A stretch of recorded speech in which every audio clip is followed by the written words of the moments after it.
known as the Spirit of Motion styling. It was done by Amos Northrop, basically, for the Graham brothers.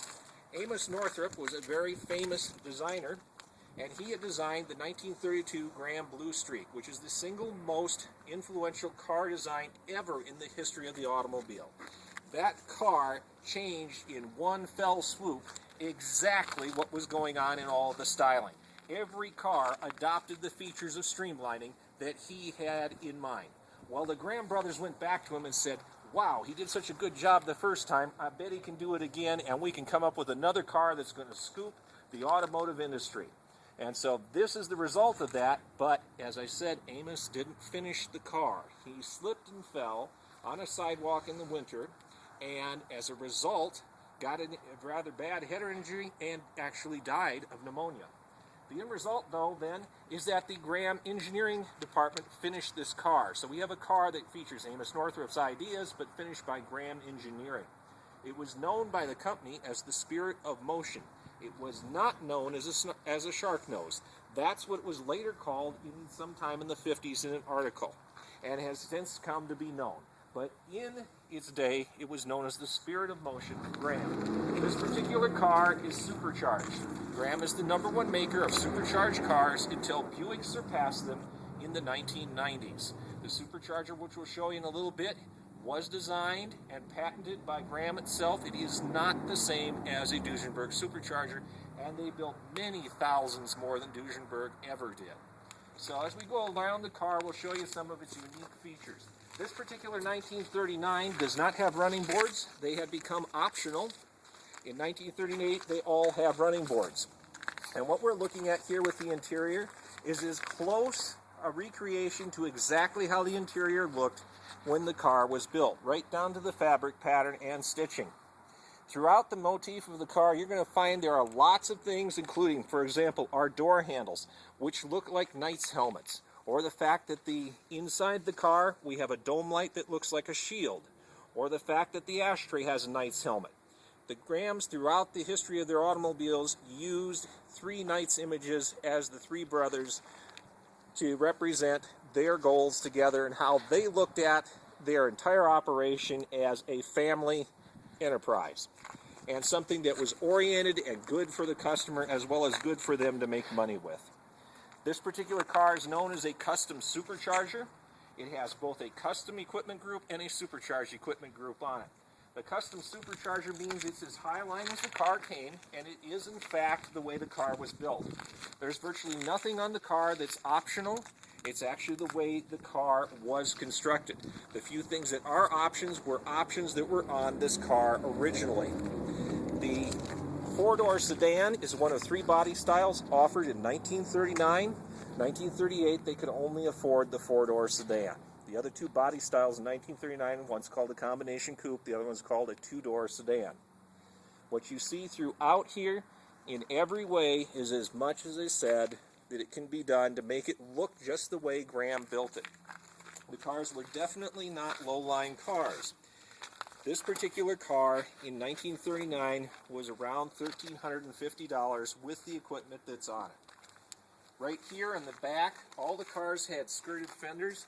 That was not an option. They came that way. So when somebody says, oh, it has the optional skirts. No, that's actually not true.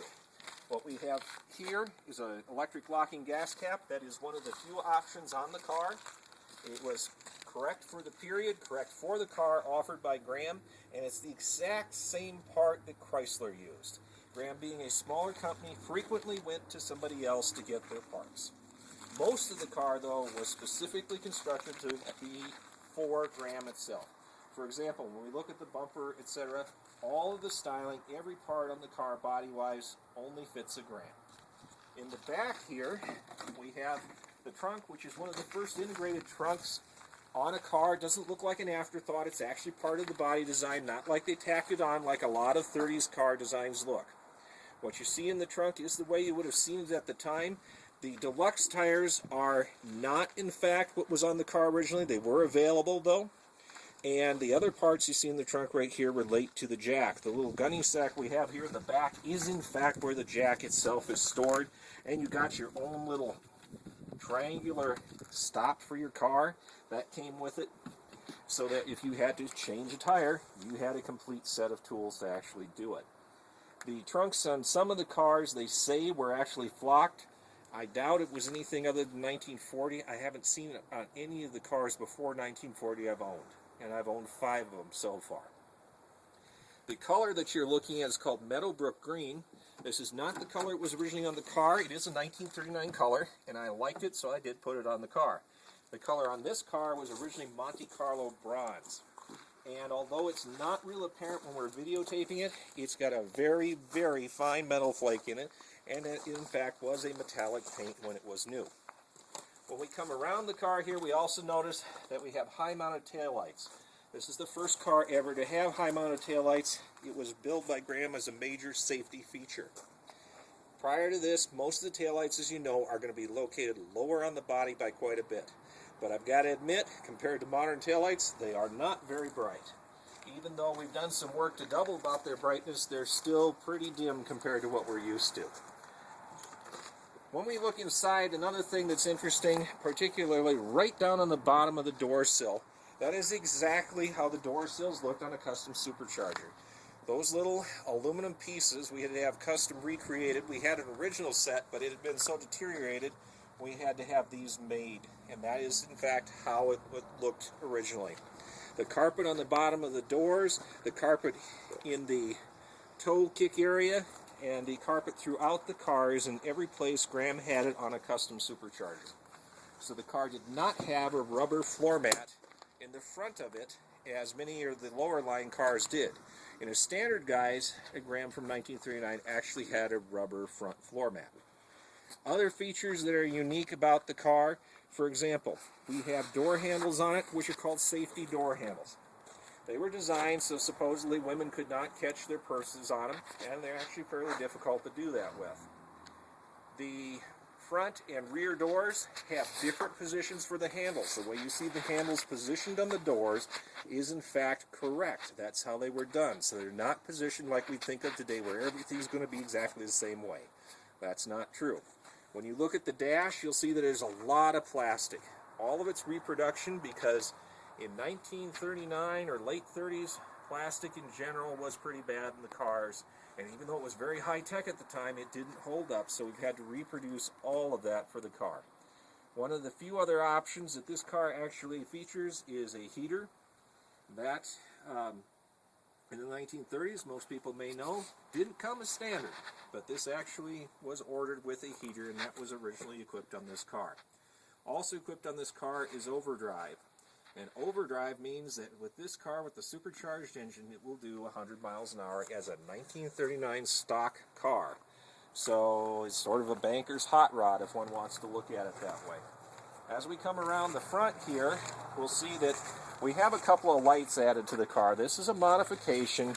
It was done so that we actually have signal lights. Those are not original, but I used rectangular ones because the car has the first set of square headlights ever placed on a production automobile, and I felt it looked really good with the car.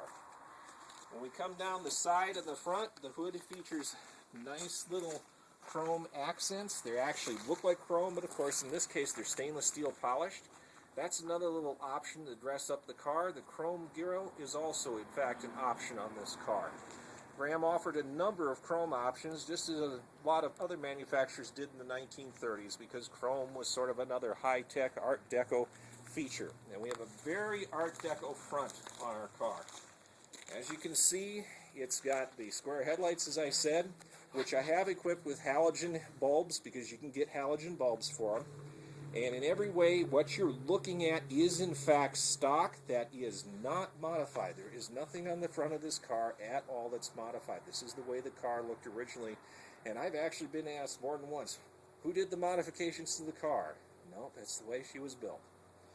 Now, if you look at the car from the front side, you get the idea that it looks like a knight's helmet blowing in the wind, just like the hood ornament looks like a knight's helmet blowing in the wind. So this knight motif is carried all throughout the car. The forward-leaning grille, etc., everything about it, the idea was to make this car look like it was in motion, even though it was standing still. And in a full shot, where one backs away with it, it does look that way. But what we're going to do now is we're going to look under the hood here, and we're going to see what the engine looks like and what the supercharger's like. This particular car has a Graham-built engine, and it's also Graham designed, but it is also true that Graham did not have a foundry. So Graham hired Continental Motors to cast the engines for them. But Continental did not, in fact, build or design the engine. That's sort of a misnomer because when Graham went out of business, Continental bought the rights to this particular engine and made a cheaper version until the 1990s. So, contrary to what people think, it's the opposite. It is not Continental's engine. Originally, it's Graham's. It is a flathead 6-cylinder, and it has 217 cubic inches to it. But it is equipped, as you can see, with a supercharger, which is on the driver's side and runs its cross-flow tube over onto the passenger side. Normally you would see a Marvel carburetor in there, but we're running a Carter ball-and-ball carburetor off of a Chrysler 8 because the Marvel carburetors don't work real well. The Chrysler carburetor works fantastic in this application. Other modifications that are under this hood, the wiring harness, I originally built this one myself. I will eventually replace it with one that is loomed correctly.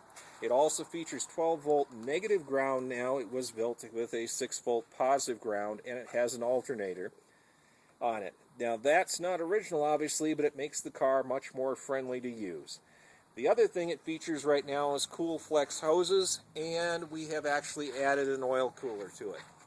The reason for the oil cooler is it precludes us from really having to add a modern fan. The car does run very nicely, but if you sit and sit and sit in modern traffic, you really need that oil cooler on this particular car. Other things that go on with it, it runs fantastically well. It will get 17 miles to the gallon going 80 miles an hour down an interstate. In 1939, that's pretty darn good because, of course, they didn't have interstates. They weren't planning on that, and that's kind of amazing to get that level of gas mileage out of it. The car starts amazingly well, even in original guys, but with the 12-volt system, and we kick the start over fast, this car will start every time. It starts as easy or easier than any modern car that you ever drive. Parts for it, not a problem.